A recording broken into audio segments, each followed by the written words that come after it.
Mga kainday, nandito tayo ngayon sa international na section ng pagkain. Nandito tayo sa Korea. Ayan o. Nandito tayo sa Philippines. Nandito yung mga pagkain ng mga Pinoys. Ayan. Bibili tayo ng tuna. Pwede lang. Nakita nyo? Dami o. Ito. Yung sinigang sa sampalok. 3 lang. 375. Bali 40 pesos sa Pilipinas. Dito 375 lang.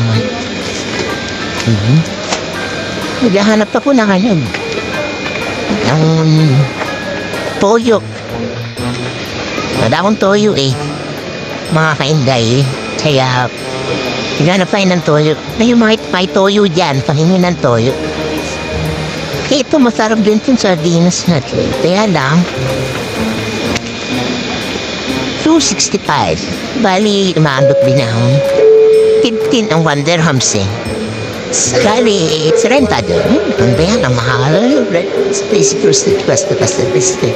Tinapitan nyo na mga kainday, ang lugar ng Philippines, pinakamahaba. Tapos ito Sri Lanka. Diba may skyflats din dito, ayan. Maraming salamat mga kainday, ingat po tayo palagi. Bye-bye.